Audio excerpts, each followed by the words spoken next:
నీటితంత్రం YouTube channel చూస్తున్న మీ అందరికీ స్వాగతం సుస్వాగతం. ఆదివారం రోజు సూర్యనారాయణ యొక్క అష్టకాన్ని పారాయణ చేద్దాం. దశి రోజు శ్రీ సూర్యనారాయణ అష్టకాన్ని 7 మార్లు పఠించిన వారికి అనారోగ్య సమస్యలన్నీ తీరిపోతాయి.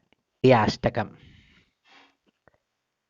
సాంబవాచ ఆదిదేవో నమస్తుభ్యం ప్రసీద మమ భాస్కర దివాకర నమస్తుభ్యం ప్రభాకర నమోస్తుతే సప్తాశ్వరతమారూఢం ప్రచండం కశ్యపాత్మజం శ్వేతపద్మధరం దేవం తం సూర్యం ప్రణమామ్యహం లోహితం రథమారూఢం సర్వలోక పితామహం మహాపాపహరం దేవం తం సూర్యం ప్రణమామ్యహం త్రైగుణ్యం చ మహాశూరం బ్రహ్మ విష్ణు మహేశ్వరం మహాపాపహరం దేవం తం సూర్యం ప్రణమామ్యహం బృంహితం తేజసం పుంజం వాయుమాకాశమేవ చ ప్రభుం చ సర్వలోకానం తం సూర్యం ప్రణమామ్యహం బంధూకపుష్పసంకాశం హరకుండలభూషితం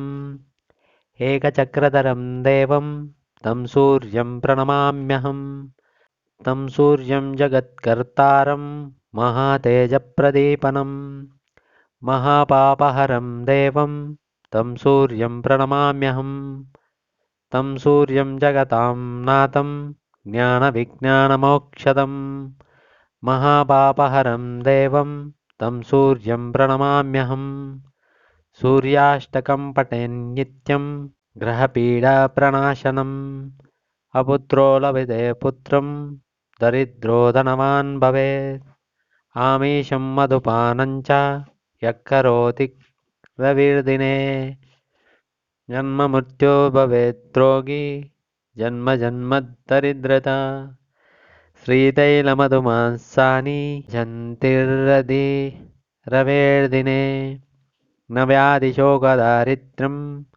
సూర్యలోకం స గచ్చతి. ఇది శ్రీ సూర్యాష్టకస్తోత్రం సంపూర్ణం.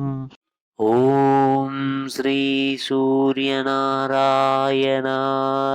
నమః.